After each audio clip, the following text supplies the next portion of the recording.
సేవా వారసత్వాన్ని మరింత ముందుకు తీసుకెళ్తున్నారు తనయ్య భువనేశ్వరి గారు. తొలుత అన్న ఎన్టీఆర్ ఆశలు ఆశయాలను కొనసాగించే సంకల్పం సీఎం నారా చంద్రబాబు నాయుడు గారు తీసుకున్నారు. హైదరాబాద్ కేంద్రంగా 1997లో చంద్రబాబు నాయుడు గారు ఎన్టీఆర్ మెమోరియల్ ట్రస్ట్ కు నాంది పలికారు. తదనంతర కాలంలో నారా భువనేశ్వరి గారు పూర్తిగా ట్రస్టు బాధ్యత తీసుకున్నారు. అప్పట్లో సమాజమే దేవాలయం, ప్రజలే దేవుళ్ళు అని నమ్మేవారు అన్న ఎన్టీ రామారావు.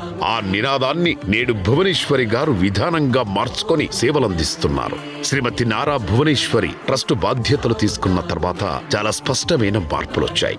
లబ్ధిదారుల సంఖ్య కొన్ని రెట్లు పెరిగింది. సేవలు చాలా బలంగా ప్రజల్లోకి చొచ్చుకుపోయాయి. ఇప్పటికే తెలుగు గడ్డపై శ్రీమతి నారా భువనేశ్వరి గారి సారథ్యంలో సేవా కార్యక్రమాలు విస్తృతంగా కొనసాగుతున్నాయి. అలుపెరగని ఆమె ప్రయాణం సమాజంలో వెలుగులు నింపుతోంది. పదవులు, హోదాలతో పని లేకుండా ఫలితాల కోసం మాత్రమే ఆమె శ్రమిస్తున్నారు.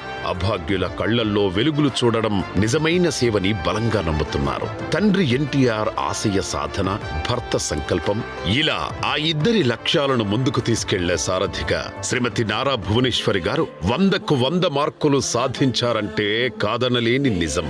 తండ్రి 3 పర్యాయాలు, భర్త 4వ ముఖ్యమంత్రి. డబ్బుకు కొదవలేదు, పరపతికి అంతులేదు, అధికారాలకు అడ్డులేదు. వీటన్నింటినీ తృణప్రాయంగా పక్కన పెట్టి ప్రజాసేవ, బాధితుల ఉద్ధరణే లక్ష్యంగా దూసుకుపోతున్నారు. 10 మందికి ఆదర్శంగా నిలుస్తున్నారు. సేవంటే NTR memorial trust, NTR memorial trust అంటే సేవ అనేలా అసామాన్య రీతిలో చేయి చాచిన వారికి చేదోడు వాదుడుగా నిలుస్తున్నారు. తాను చేసిన సాయం పేద, ధనిక, కులం, మతం, ప్రాంతీయ భేదాలు చూడనే చూడదు. ఈ క్రమంలో తల్లిదండ్రులను కోల్పోయిన పిల్లలకు చదువులు అందించడమే కాదు, ఒక తల్లిగా వారి ఆలనా పాలన చూసుకుంటున్నారు. తలసేమియా బాధితులకు ఉచిత వైద్యం, బ్లడ్ బ్యాంక్, న్యూట్రిఫిల్, ఎక్సెల్ సివిల్స్ అకాడమీ, స్త్రీ శక్తి సెంటర్లు, NTR health clinics, NTR Sujala, విపత్తుల